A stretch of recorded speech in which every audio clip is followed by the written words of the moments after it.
Hello नमस्कार। जैसे कि आपको पता है कि थेल्स प्रमेय के विलोम के बाद जो सबसे ज़्यादा प्रमेय क्वेश्चन पूछा जाता है ना, वो आपके समरूप वाला ही क्वेश्चन आता है, पाइथागोरस वाला भी होता है। इसलिए इन सभी प्रश्न प्रमेय को आप छोड़ नहीं सकते हो। 2024 के लिए सबसे ज़्यादा ये क्वेश्चन इंपॉर्टेंट हो सकता है, क्योंकि 2023 में क्वेश्चन आया नहीं है। 6.6 प्रमेय ये तो हो चुका है। 6.7 हमें देखना है। 6.7 यदि आप 6.1 6.6 नहीं पढ़ें तो जाकर प्लेलिस्ट में जाकर वहाँ से देख सकते हैं। 6.6 में आज की क्लास में हम देखने वाले हैं 6.6 क्वेश्चन कैसे सॉल्व होगा। तो आइए सबसे पहले इसे विस्तार से समझते हैं क्या पूछ रहा है। 6.7 को हम समरूपता के प्रमेय के नाम से भी जानते हैं। यदि किसी समकोण त्रिभुज के समकोण वाले शीर्ष से कोण पर लंब डाला जाए, तो देखो लंब डाला जाए तो के बाद वाला जो हेडिंग होता है उसे हम सिद्ध करते हैं, और तो के पहले वाला जो शब्द होता है उसे हमें दिया होता है, वो हमें दिया होता है।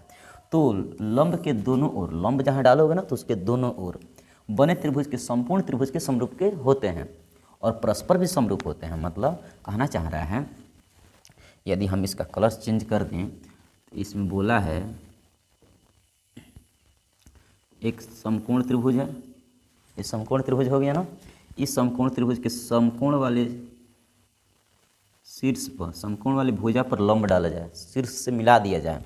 इसका नाम हम रख देते हैं ए बी सी, इसका नाम रखते हैं डी। तो बोला है समकोण वाले शीर्ष से, क्या बोला, समकोण वाले शीर्ष से कोण पर लंब डाला जाए। तो समकोण वाला शीर्ष है, इस पर कोण पर लंब डाल दिया जाए। तो ये 90 डिग्री यहाँ भी है, कोण पर लंब डाल दिया गया है। तो अब कह रहा है ये दोनों तो संपूर्ण त्रिभुज दोनों ओर जौन बनेगा ना, दोनों ओर एक बाएं एक दाएं, तो ए पूरा के समरूप है, और फिर से नीचे वाला पूरा का समरूप है, फिर से ये दोनों आपस में समरूप है। 3 गो समरूपता का रूल लागू होगा। पहले हम क्या करते हैं, दिया में लिखते हैं। दिया में क्या बोला है, ध्यान से सुनो। दिया है ए बी सी एक समकोण त्रिभुज है जिसमें कोण बी बराबर 90 डिग्री, बस इतना पता है। तो लिखोगे ए बी सी एक समकोण त्रिभुज है, एक समकोण त्रिभुज है जिसमें कोण बी बराबर कितना डिग्री, कोण बी बराबर 90 डिग्री है। इतना बात हमें पता है, कोण बी बराबर 90 डिग्री है, लिख लेना अपना। हमें सिद्ध क्या करना है, हमें सिद्ध 3 गो आइटम करना है, सिद्ध करना है, सिद्ध करना है। क्या सिद्ध करना है, 1 नंबर पहला देखो, पहला सिद्ध करना है जो छोटका है ए डी बी, तो छोटा त्रिभुज का नाम है ए डी बी, समरूप त्रिभुज होगा बड़का के, तो बड़का का नाम क्या हो गया, ए बी सी। 2 नंबर में सिद्ध करना है त्रिभुज, अब इस छोटका का नाम क्या होगा, C D B, C D B, समरूप त्रिभुज होगा ए बी सी। हो गया छोटका बड़का के, फिर छोटका बड़का के, और तब देखना है कि छोटका छोटका भी, मतलब परस्पर भी, परस्पर मतलब लगातार भी। तो परस्पर कौन कौन है, इन दोनों को, त्रिभुज ए डी बी समरूप त्रिभुज सी डी बी, ये दोनों छोटका छोटका बराबर हो गया।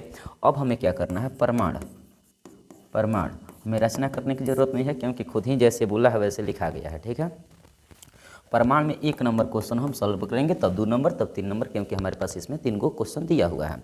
सबसे पहले जिस त्रिभुज को हमें समरूप दिखाना पड़ता है ना, उस त्रिभुज में हम काम करते हैं। तो त्रिभुज का नाम क्या है बाबू, त्रिभुज का नाम है, ध्यान से सुनो, ए डी बी। तो यहाँ लिखोगे ए डी बी तथा त्रिभुज ए बी सी। और ध्यान से सुनो, इस त्रिभुज को समरूप हमें दिखाने के लिए सबसे पहले किसी तरह 3 प्रकार के हमें रास्ता चाहिए। यदि 3 प्रकार के रास्ता नहीं मिल रहा है तो हम 2 प्रकार के रास्ता भी यदि हमारे पास है तो हम उसे इजीली दोनों कोण के तहत हम समरूप दिखा सकते हैं। देखिए पहला रूल ये कहता है कि इसमें आप काम कर रहे हो, इसमें और बड़का में। तो एक बात बताओ, छोटका त्रिभुजवा का नाम ए डी बी है, तो ए डी बी, इस यहाँ 90 डिग्री कोण बना है ना ए डी बी में। अब बड़का त्रिभुज का नाम क्या है, ए बी सी। तो ए बी सी, इसमें भी बड़का एगो 90 डिग्री बन रहा है, तो 90 बराबर होगा ना। तो कोण ए डी बी बराबर कोण ए बी सी, दोनों 90 डिग्री है, तो लिख देना प्रत्येक 90 डिग्री, प्रत्येक 90 डिग्री। हो गया पहला। दूसरा बोला है, ये जो ये देखोगे ना, ए वाला कोण ऊपर वाला, ये दोनों त्रिभुज में आ रहा है। एगो ए डी बी में भी ए, एगो ए बी सी में है, दोनों त्रिभुज में कोण ए आएगा। यहाँ लिख सकते हैं कोण ए बराबर कोण ए। तो जब एक ही कोण दोनों में शामिल होता है तो उसे हम उभयनिष्ठ बोलते हैं, उभयनिष्ठ बोलते हैं। और उभयनिष्ठ है तो इसका मतलब दोनों में शामिल है।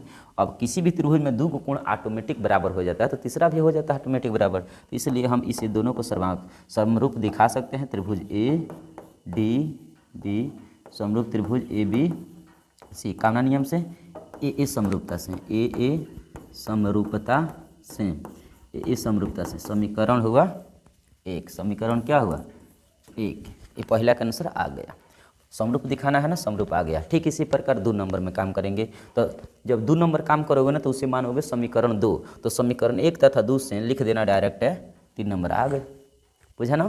तो यहाँ तक लिख लो। अब चलते हैं 2 नंबर क्वेश्चन में। ठीक है, तो 2 नंबर क्वेश्चन हम इसी को बना देते हैं। अब यहाँ से 2 नंबर हल करना। और कौन त्रिभुज का नाम होगा? CDB होगा। यहाँ C लिख देना केवल, CDB तथा ABC में। अब यहाँ देखोगे ना, अब ये 90 डिग्री होगा, क्योंकि अब इसमें काम नहीं करोगे बाबू, अब इसमें काम करोगे। तो इसका नाम है CDB। अब ये 90 डिग्री होगा, CDB। तो यहाँ लिख देना CDB IABC प्रत्येक 90 डिग्री। और यहाँ कोण A नहीं होगा, अब यहाँ क्या आएगा? कोण C आएगा। तो यहाँ लिखना कोण C बराबर कोण C घनिष्ठ। फिर से अब CDB और ABC ए समरूपता से, ये हो जाएगा समीकरण अब 2। तो 2 हल हो गया ना, देख रहे हो कितना आसान से। तो समीकरण 1 तथा 2 से हल हो गया। अब यहाँ तक उतार लो। अब हम चलते हैं 3 नंबर में। और 3 नंबर में काम करोगे ना, 3 नंबर तो बहुत आसानी से काम कर सकते हो। यहाँ लिख देना समीकरण 1। अब 3 नंबर लिखोगे, यहाँ लिखो समीकरण 1 तथा 2 से, समीकरण 1 तथा 2 से, समीकरण 1 तथा 2 से। समीकरण 1 नंबर में देखो, समीकरण 2 नंबर में देखो, दोनों में तुलना करोगे ना तो पता चलेगा कि समीकरण 1 में और समीकरण 2 में, दोनों में ABC है ना, दोनों में ABC है। तो ए खत्म हो जाएगा तो क्या हो जाएगा? ADB और समरूप त्रिभुज होगा CDB। तो ADB CDB यही ना लाना है, इसलिए त्रिभुज ADB समरूप त्रिभुज CDB, ये हुआ प्रूव्ड, PROVED। ये हो गया समीकरण 3। तो लिखने से कोई फायदा नहीं है, ये हमारा फाइनल आंसर हुआ। तो इस प्रकार आप देख सकते हैं कितना आसानी से हम यहाँ 6.7 पर में बहुत बढ़िया से समझा दिए। इसके बाद आएगा 6.8। तब तक के लिए थैंक्स, धन्यवाद। ओके।